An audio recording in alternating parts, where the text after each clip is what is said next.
Hello, welcome to my game dev livestream. This is livestream number 52. I know we just went by 50, but 52 is also a pretty cool number because there are 52 weeks in a year, and my original plan was to do one day each week working on game dev.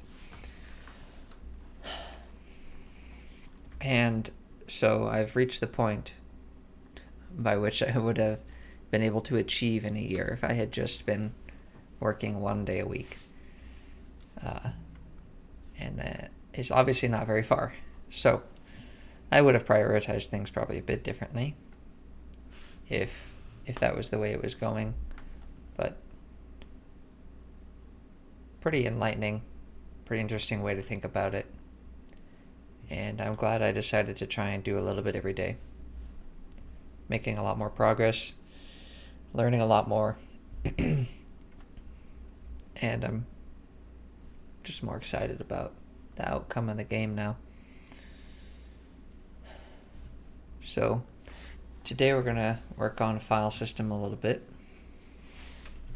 At the end of the last stream, I went and looked up some resources that I can read through and learn about. So let's start with the easy thing. Let's start by watching this video. Lucas, and welcome. Today we're going to be learning how to create a text file in our assets folder. I'm going to try to keep this video as brief as possible, so please remember to subscribe and tell me if you have any questions. Let's begin. So we have this empty project and we're going to go ahead and create an empty object. I'm going to call it main. And inside this new object, I'm going to add a component, just a class, and I'm going to call it main. So the first thing we want to do when we want to create text files from Unity is tell Unity that we're going to be using system.io. And IO stands for input and output. So here I'm going to create a new function. I'm going to call it create text. And we're going to call this function every time we run our application on start.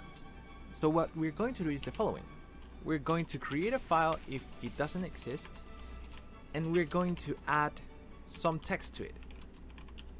We also need a path of the file, and we need to have some content for our text file. So we said we want to have this file in our assets folder. So we create a string called path, and this path is going to be application.datapath, and we're going to add the name of our file, log.txt. So that's going to be the path of our file. Now we want to check if this file already exists, and if it doesn't exist, we're going to create it. So if exclamation mark, and now that we're using system.io, we can. You might explain it, but I'm curious what this application.datapath is.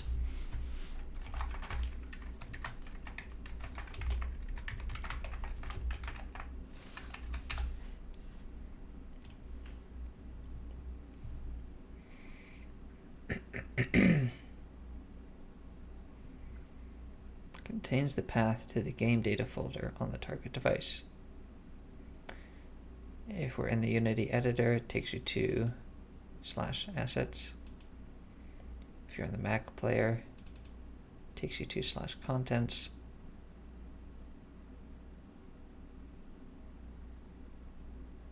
iOS player uses whatever name of your app.app/data.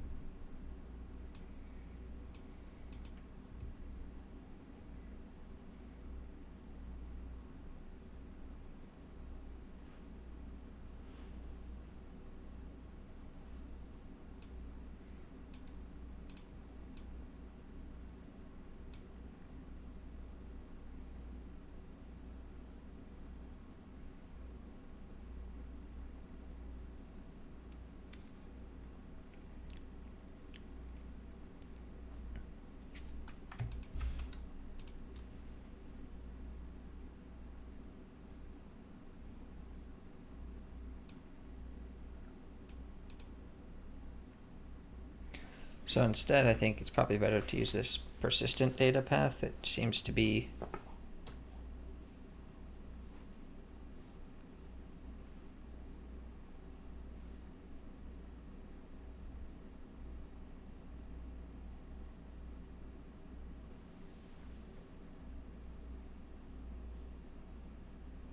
this value is a directory path where you can store data that you want to keep between runs. When you publish on iOS and Android, persistent data path points to a public directory on the device. Files in this location are not erased by app updates. The files can still be erased by users directly. When you build the Unity application, the GUID is generated that is based on the bundle identifier. This GUID is part of persistent data path. If you keep the same bundle identifier in future versions, the application keeps accessing the same location on every update.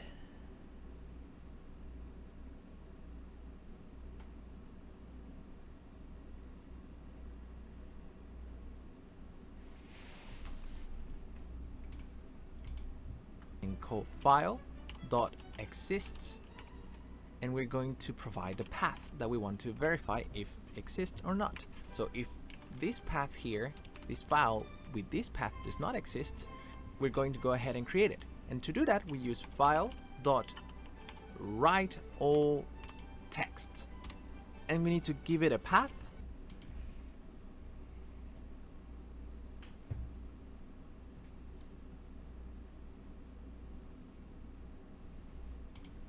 And we also need to give the content of the text we want to have inside our text. This could be empty, or we could have something like the title, for example, login log, and then I'm going to add 2 new lines to the text. So if we go ahead and Hello, MW2 Melvin's dad. Thanks for joining.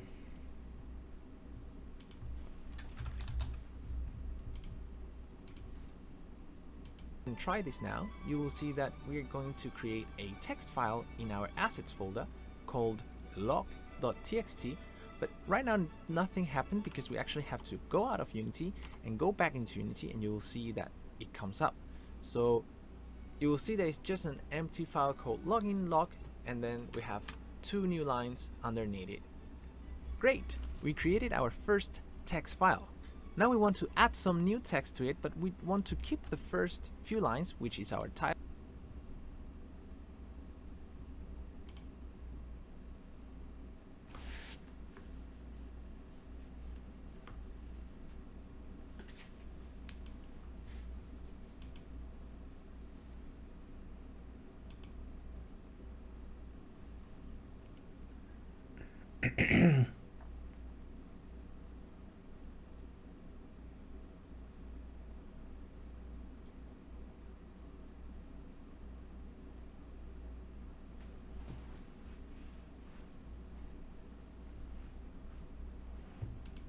Title, maybe some description.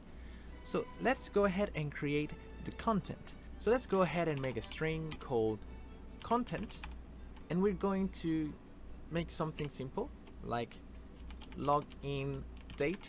So we're kind of making a login log plus system.datetime.now, and then we want to create a new line at the end. So escape n, so that we create a new line at the end of our string. Now that we created our content, we can add it to our existing file. So let's go ahead and use file dot, and this time instead of using write all text, because write all text will replace all the text that is in our file, we want to use append alt text. And append alt text is going to add our new text at the end of the text that is currently in our text file. So we go ahead and type, first is the path, so path, and then we add our content. So now we can go to Unity and try this again. And now if we go back to This seems like an okay system, but I'm pretty skeptical of the safety of the application.datapath.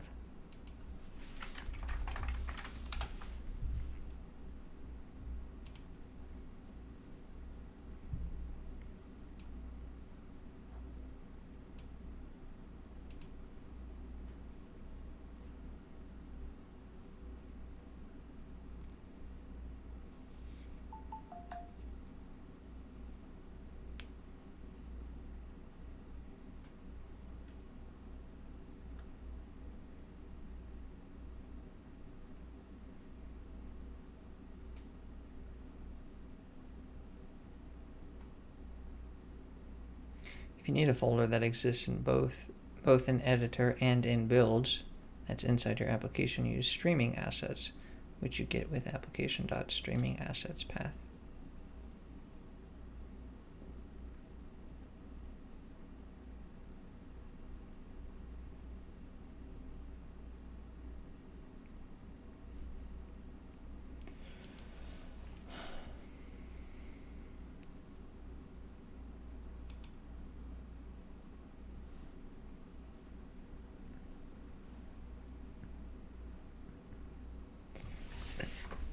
I'm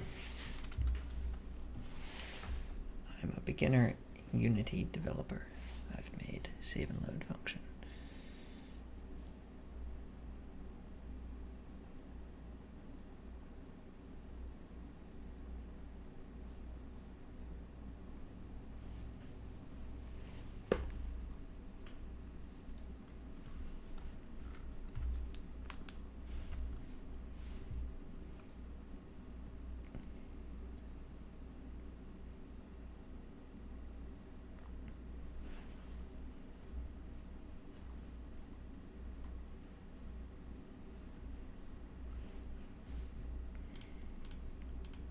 Visual Studio, you'll see we have the option to reload everything. So we reload this and you will see login date and then it's the date now. So if we go back to Unity and we play this and stop it several times, so I'm just playing it and stopping it and playing it and stopping it, you will see that if we go back to Visual and we reload this file, you'll see we have a lot of different login dates in our login log. So basically that's how you create a text file in Unity. Remember to check if the file exists already. If not, you can create that text with Write Alt Text, and then you can add new text with Append Alt Text. I really hope you enjoyed this video. If you did, please leave a like and remember to subscribe. I want to deeply thank my patrons in Patreon. Thank you very much. Your support really means a lot to me. And also thanks to all the people that supports me on YouTube. Remember to leave comments and... Okay. I think I got everything I need to from that video. Let's read this article now.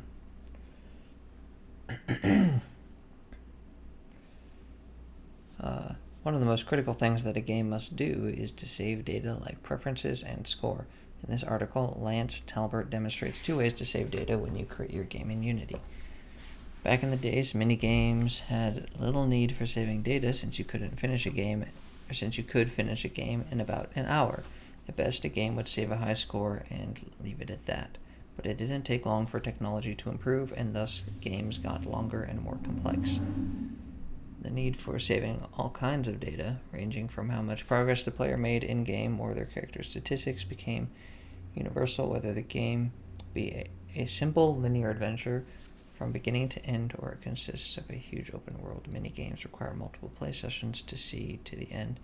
It's now expected that developers include ways to save the game and come back later.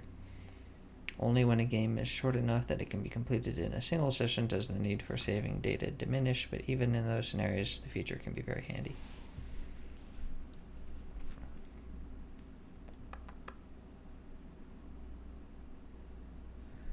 You can do the easy way or the not so easy way using Unity's built-in player prefs. The not so easy way involves serializing data and writing to a file for later use. Both methods have their pros and cons.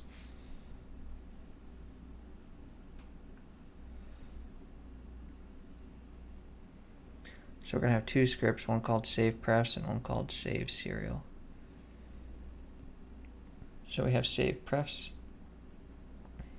We have an int to save float to save, and a string to save. Next, the onGUI method will create a graphical user interface from code to manipulate these values. 2 buttons created in the method will increase int to save and float to save, and a text field will be made for string to save. The code will also create a few labels made to show the current values of these variables. Finally, 3 more buttons will be made that save, load, and reset data. So we got a button which increases the integer or the float. Got a text field for the string.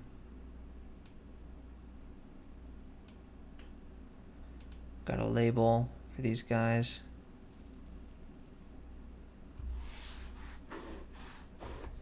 And then we've got a button to save, a button to load, and a button to reset.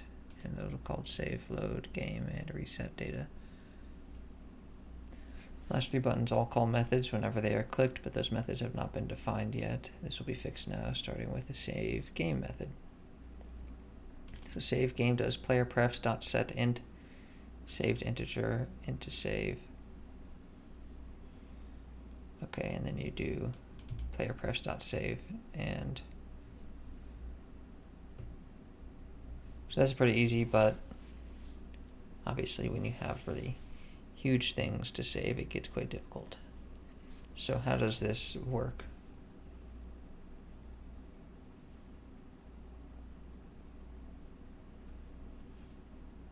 You may be wondering where this save data is on the computer.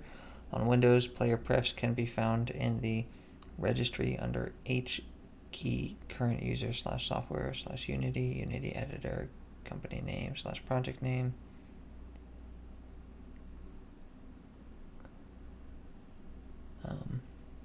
Bear in mind, this is the location for when the game is run from the editor, and an exe, they can be found at software / company name / project name. On Mac OS, according to the Unity documentation, player prefs is found at library / preferences in a file named unity.companyname.productname.plist. That's for preference list, presumably. Loading data is essentially saving data done in reverse. You set your variables of choice to whatever is in player prefs, and you're good to go. Good practice is to make sure that the player prefs for your game has at least one of the keys.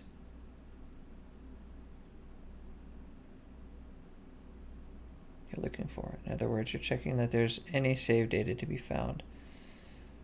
The code sample below uses hasKey to search for one of the keys declared in the save game method. Those keys being saved integer, saved float, and saved string. Looking for just one will be sufficient so long as player prefs has one of those. Okay. It's just asking for bugs.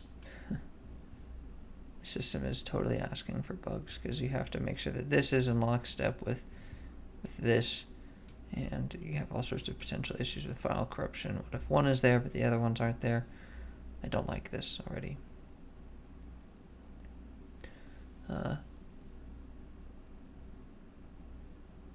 Reset just calls delete all.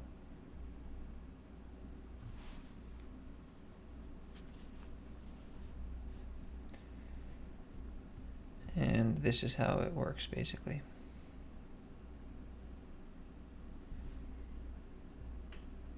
So why wouldn't you use player prefs all the time? Well, player prefs is one of the least secure ways to save your data, and thus you wouldn't want to save anything on player prefs that you absolutely do not want a potential player tampering with.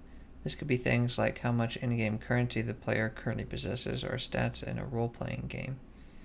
As the name implies, best practices for player prefs is typically storing a player's preferences and other trivial data. For example, if you're letting the user customize the look and size of the game's UI, player prefs would be an excellent way to store those preferences. The There's also the issue of flexibility. The project's save game method saves a float and string. You can't save anything else other than int, float, and string.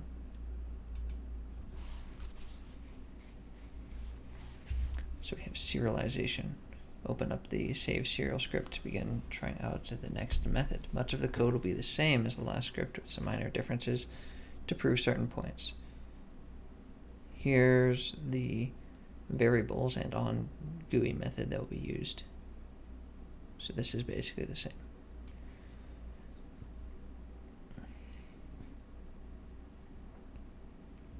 Okay, then we have a class called saveData.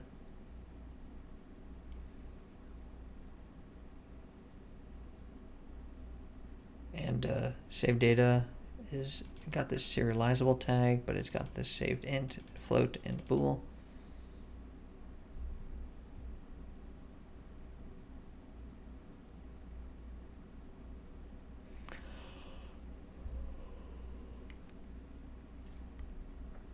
The goal now is to create the remaining methods that will allow you to save, load, and reset save data. You might notice that the 3 variables in the saveData class correspond with the 3 variables in save serial. Saving data will work by passing save serial's variable values into saveData and then blah, blah, blah, blah, blah. Okay, so save game does binary formatter, file stream, goes file.create, then they do application.persistentdatapath / mysavedata.dat, and then it creates a new saved data. It says that sets the variables equal to the stuff from the save serial class, and then it does binary formatter.serialize, and then it closes the file and it's done.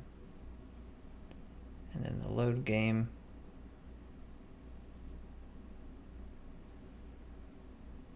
does this in reverse.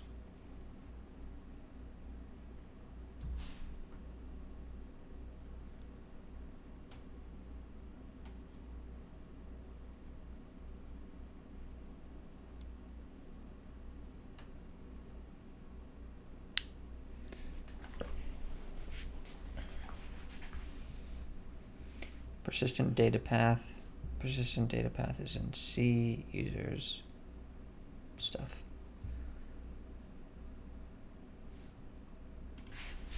Unity, can I trust persistent data path?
something just popped into my head and I want to try it out. So I have my dynamic character. And so every time that I start the scene and then I go jump over here and I stop the scene and then I restart it, the player is back where I left off. So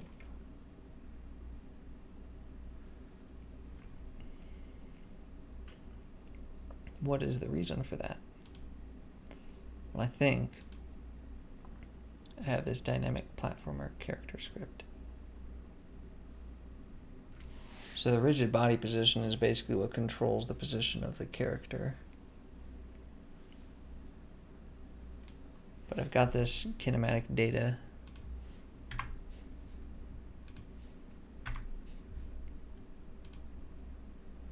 which has position and velocity as well. And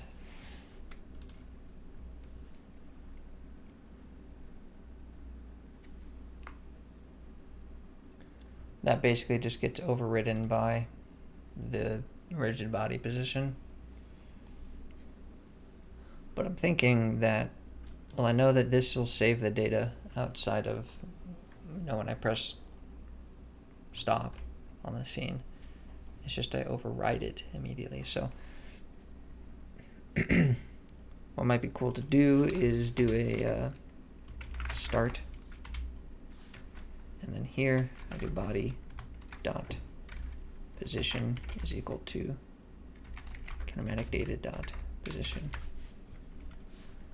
I think that should make it the player start wherever they were at before.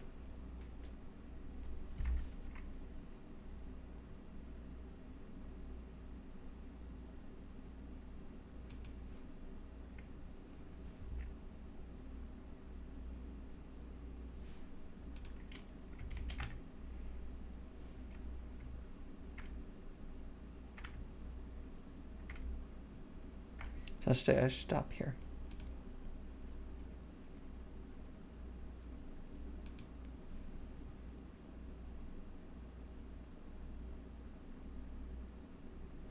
Player starts here again.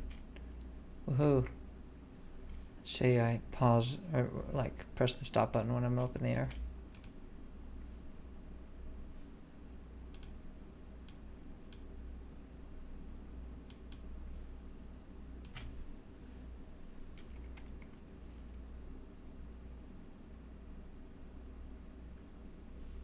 Started in the air. Okay.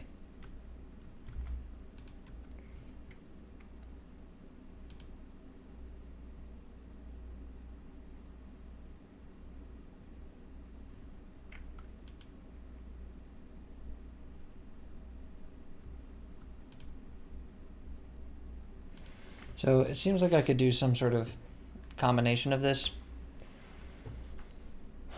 Or I've got a little bit of this one, a little bit of that one. I don't know. Like I could have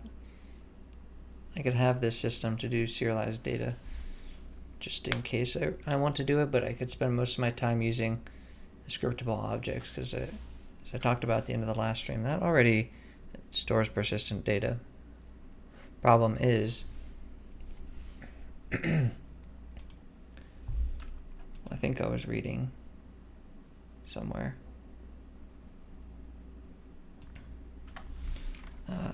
Scriptable objects deleted when with game update.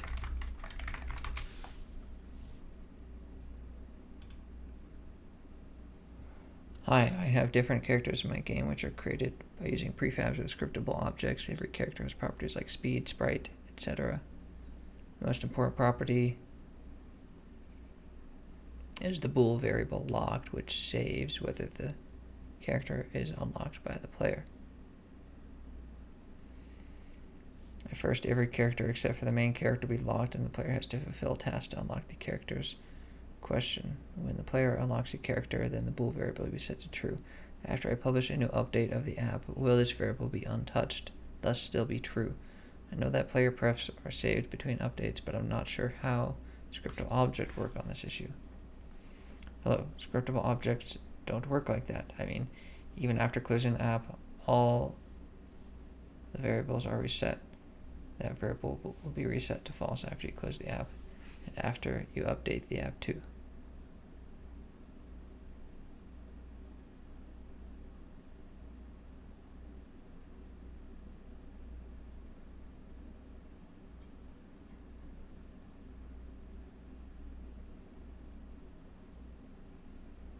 Player prefs would work for that since they do persist, but since player prefs are easily hackable by the user, he could unlock all levels editing the player prefs data himself.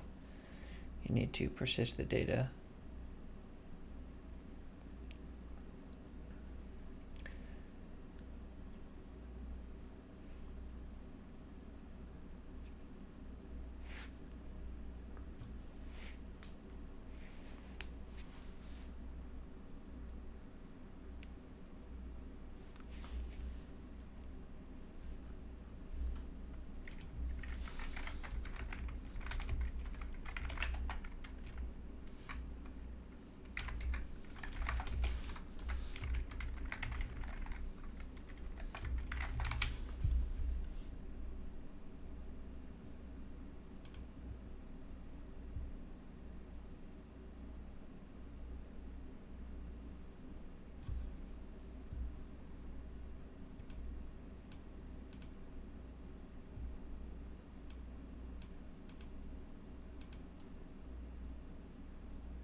This person says scriptable objects aren't persistent, only in the editor. When you make a build, run your game, change something in the scriptable object, exit the game and restart it, it won't retain the change.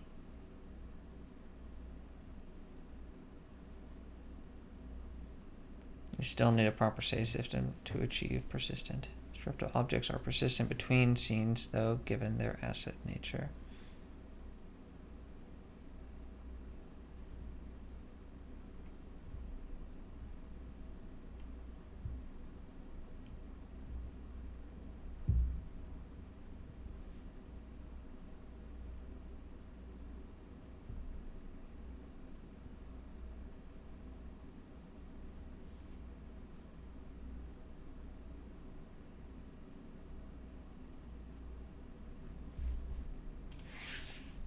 Cool.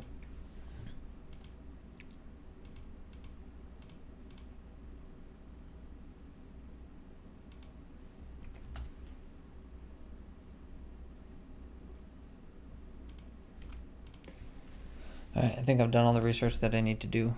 I'm going to check that one off.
So decide what directory and file type to put games into.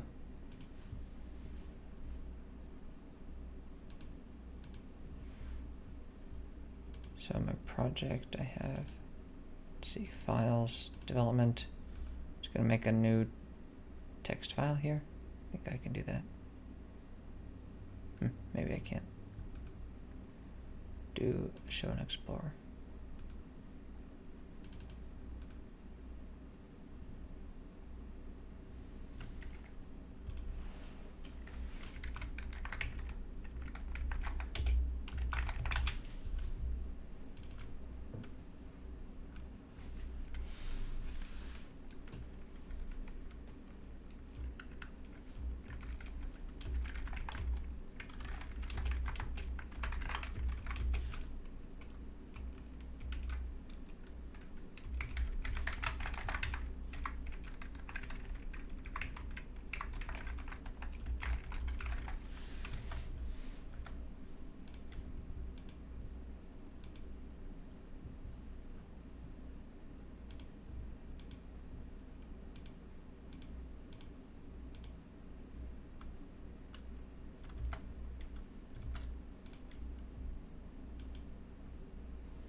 Create a token of your scriptable object and serialize that.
gonna make a new script here. I'm gonna call this file system.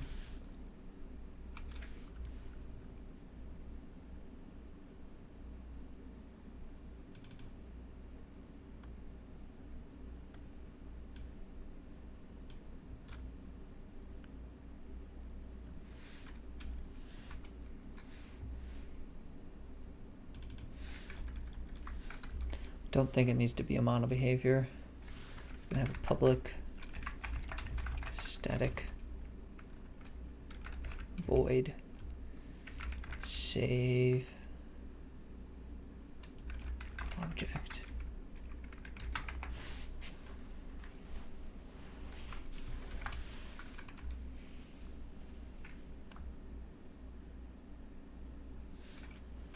Takes in a string, file path.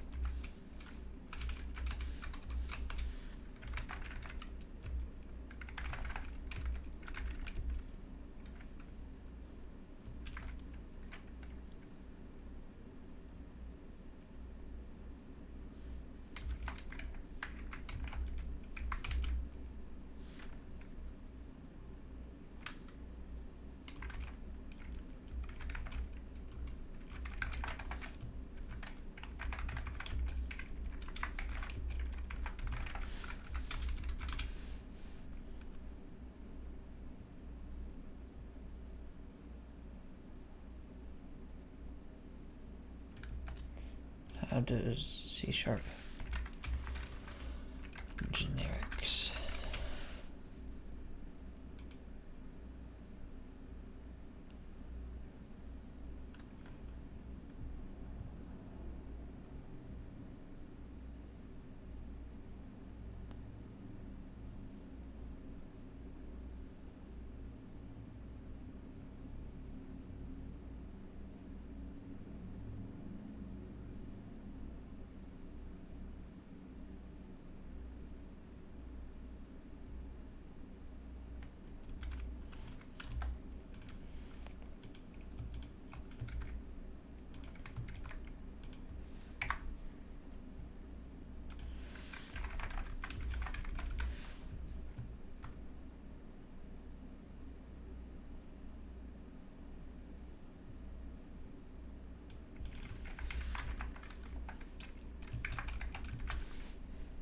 What is this?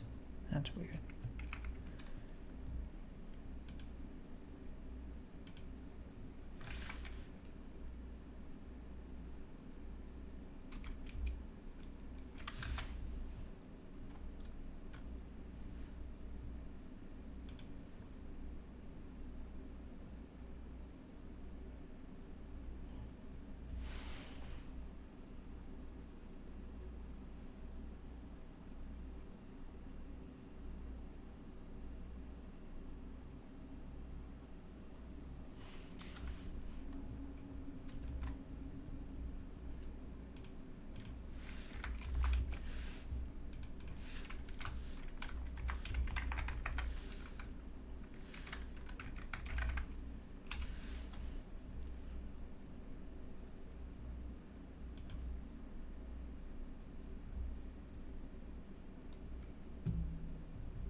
Hmm.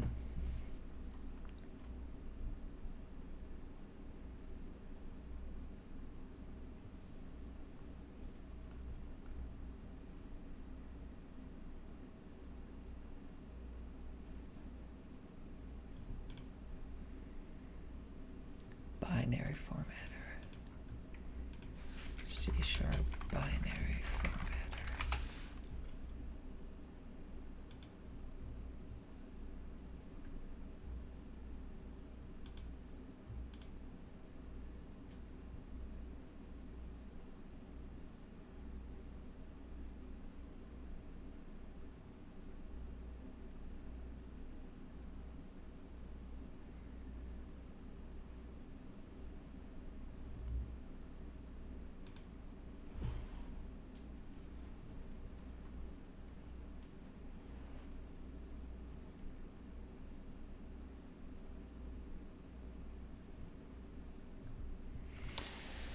Applications should stop using binary formatter as soon as possible, even if they believe the data they're processing to be trustworthy.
So I'm not going to use this option because it only works when targeting Universal Windows Platform. I don't like that.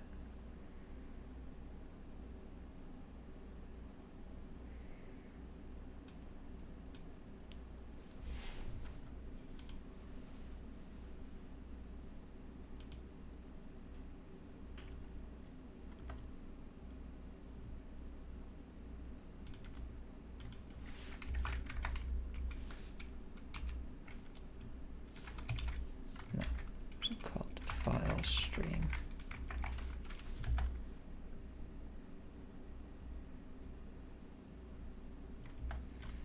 We need using system.io. I took that out, but we do need that.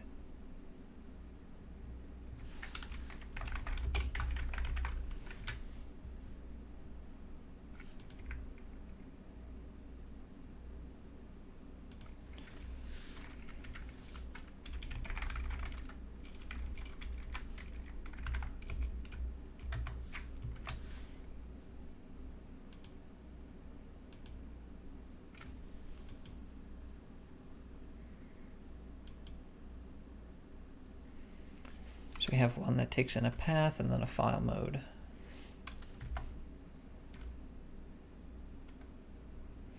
Here they use one that just takes in the path.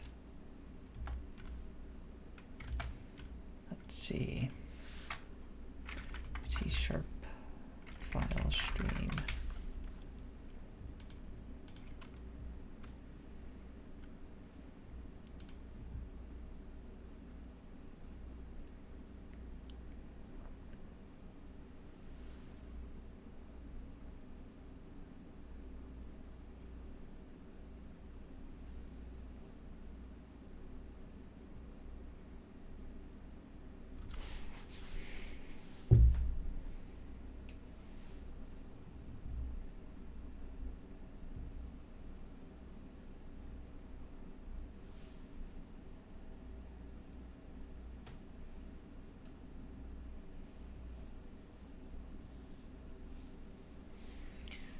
Initializes a new instance of the FileStream class with the specified path and creation mode.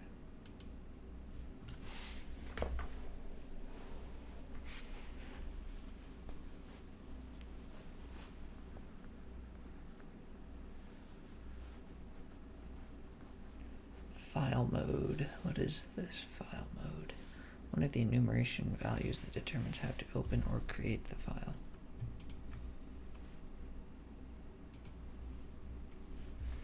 We have append, create, create new, open, open, or create.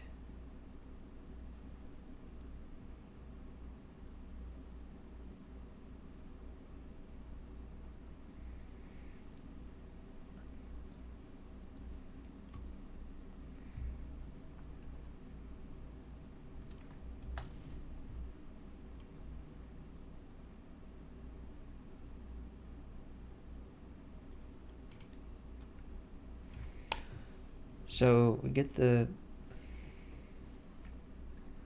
file stream.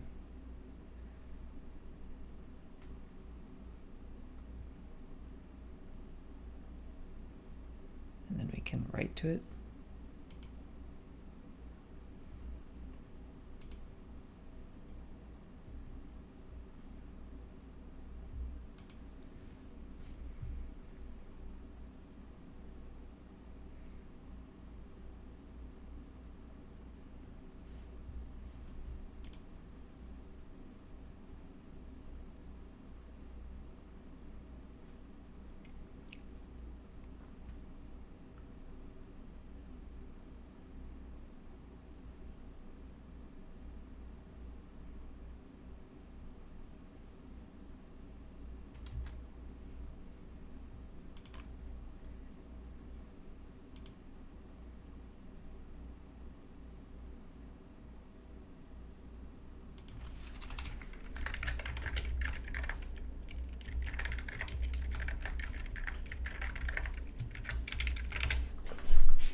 sharp to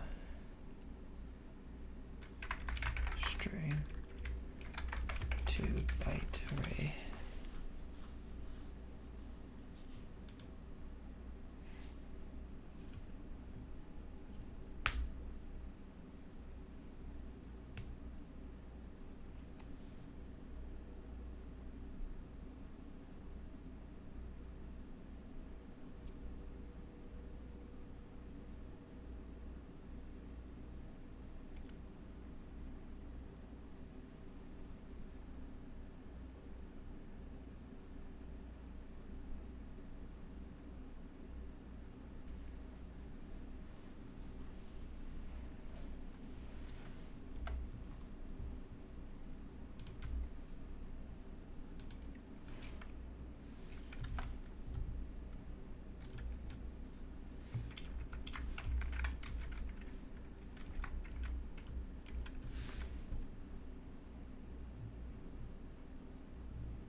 Okay.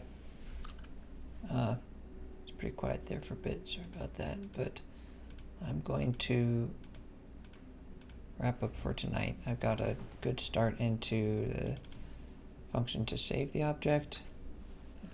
I'm going to load the object soon. Move these helper functions down here.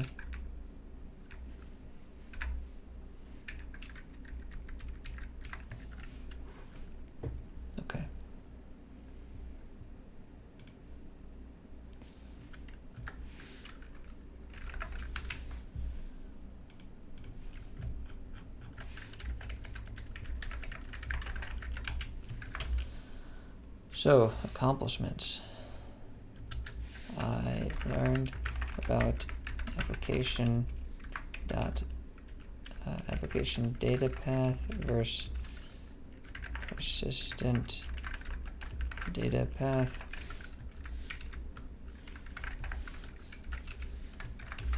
Learned that serialize or scriptable objects are not persistent.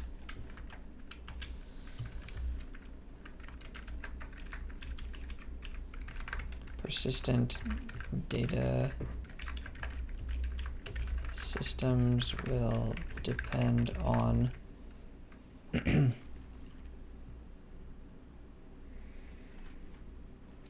being able to serialize objects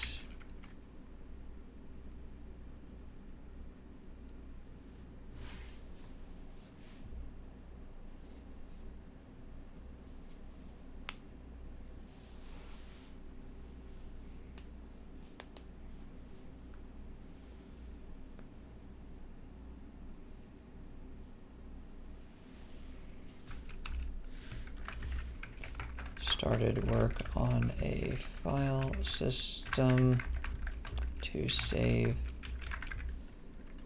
or to write to a file. So that's what I was working on first.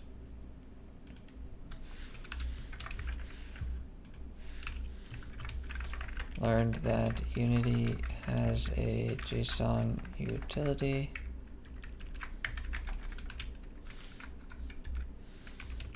Need to look into this more.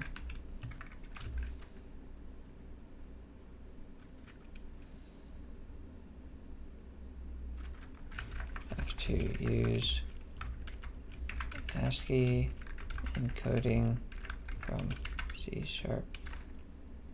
system library to translate string to byte array. Next time, verify write.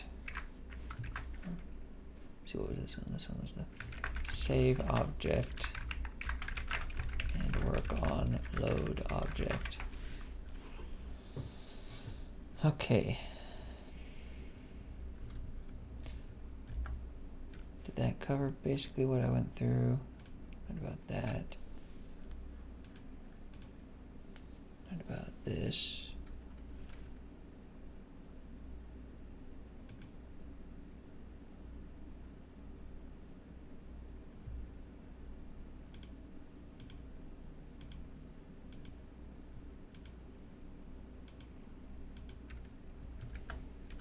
Yep, that seems about to cover it.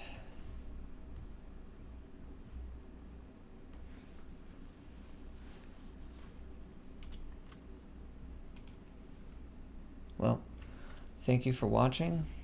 I hope you enjoyed the stuff I went through. As always, have a nice night. Bye.